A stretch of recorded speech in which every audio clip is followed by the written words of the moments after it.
Ако не научи човек како сам себе да се мотивира, никогаш овој тип на промени нема да ги истера до крај и нема да може да се смени, да речеме. Вештината на самомотивација, добрата вест е дека вештината на самомотивација се учи.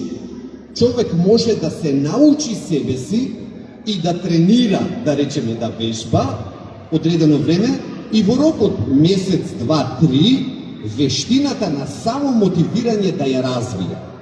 Ако не ја може човек таа вештина на самомотивација, кај да е, ќе се откаже од ова што го зборуваме, ќе крене раце и нема да има сила да продолжи. Има 3 пристапи како човек може да ја разработи самомотивација.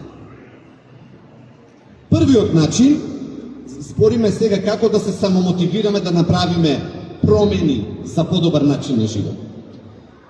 Првиот чекор за самомотивација или првата техника е кој ќе станеме од сабајле и го ставаме кафето, ако пиеме кафе или пиеме чај, што и да е, да си го поставиме следново прашање.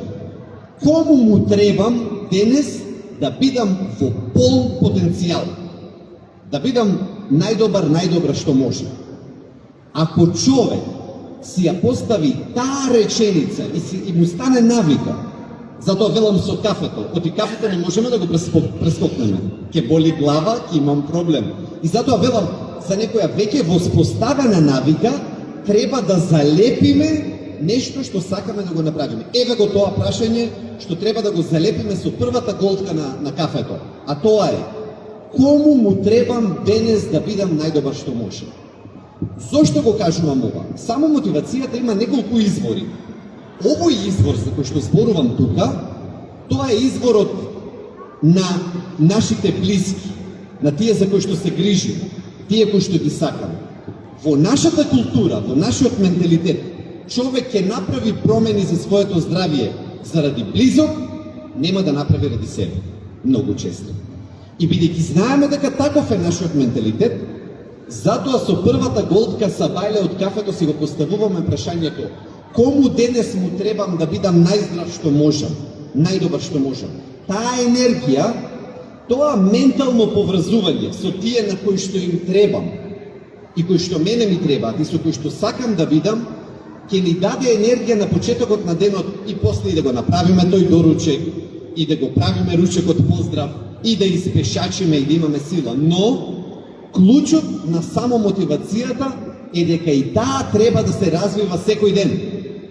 Значи, не треба да ги заборавиме ни правењето на доручеци, ни пешачење, ни се, но никако не треба да заборавиме да се подгреваме самите себе си, да се самомотивираме секое утро.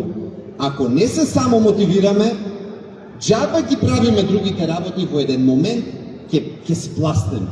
Енергијата ќе ни се изгуби и нема да можеме да продолжиме. Тоа е првиот начин како човек може да се самомотивира. Вториот начин е да си го постави прашањето зошто. Ама не површно, туку длабоко. Да се праша себе си: зошто сакам да сум поздрав? Зошто сакам да живеам подолго? Зошто сакам здравието да ми биде вакво или такво? Значи, тоа е тоа вистинско прашање, длабоко. Јапонците ова го нарекуваат икигаи, или смисла на живење, причина за живот. Кога стануваат од сабајле, наместо кафето ние кој што правиме и што ви зборев, тие се подсетуваат себе си на своето икигаи. Зошто живеам? Човек вреди да си го постави прашањево еднаш неделно, еднаш месечно и да ја бара таа смисла на живењето. Оти смислата на живењето е нешто што сами си го наоѓаме, не паѓа туку така, туку треба да се посветиме на тоа. И има трет начин за самомотивација. Виталните пензионери се супер пример за тоа. Вели: секое човечко однесување е заразно. Ако до нас живее човек кој што се однесува на еден начин и ние се дружиме со него, веројатноста дека ќе ги превземеме дел од навиките или целосно е огромна. И затоа, Третата техника за самомотивација. Изложете се на луѓе кои што ја имаат истата цел со вас.